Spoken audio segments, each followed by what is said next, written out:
Баршаңызға қайырлы күн. Бүгін өте дәмді, ерекше болып шығатын тауық қанаттарынан кисло-сладкий соуспен фастфуд дайындаймыз. Маралмен бірге болып видеоның соңына шейін көріңіздер. Жақсылап жуылған тауықтың қанаттарын 3 бөлікке бөліп шығамыз. Жоғарғы бөлігі бізге қажет болмайды. Қалған 2 бөлігін осылай бөліп ыдысымызға салып дайындап алатын боламыз.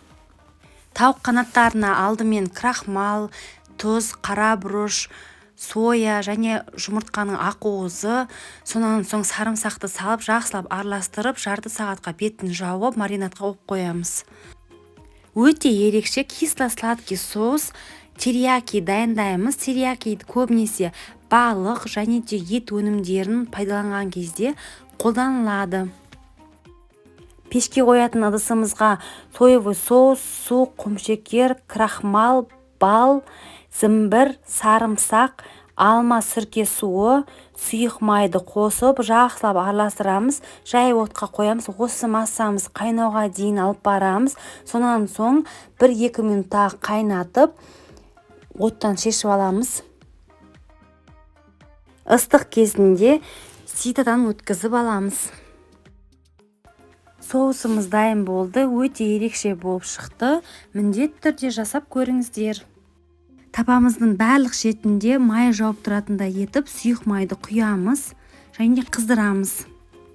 Тауықтың қанаттарын салып, жартылай дайын болғанша 5 минуттай қуырамыз. Біз 2 мәрте қуыратын боламыз. Сол себепті бірінші қуырған кезде толығымен қуырмаймыз.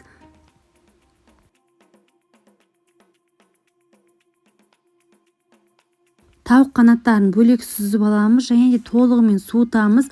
Ал майымыздың түбінде крахмалын алып тастап, қайтадан майды құйып қыздыратын боламыз.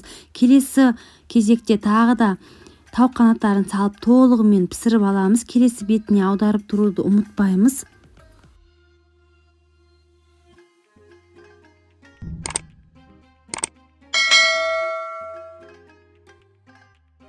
Тауық қанаттары толығымен пісіп болған соң ыдысымызды жақсылап жуып, оған терияки соусымызды құямыз және тауықтың қанаттарын салып жақсылап араластырып, қажет болса қақпағын жауып осылай араластырып алсаңыздар да болады.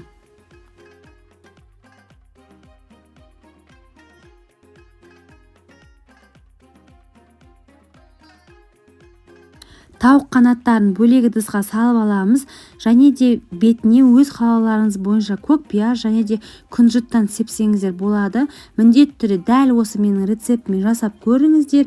Өте керемет болып шығады. Ал мен сіздермен қоштаспаймын. Келесі видеода кездескенше күн жақсы.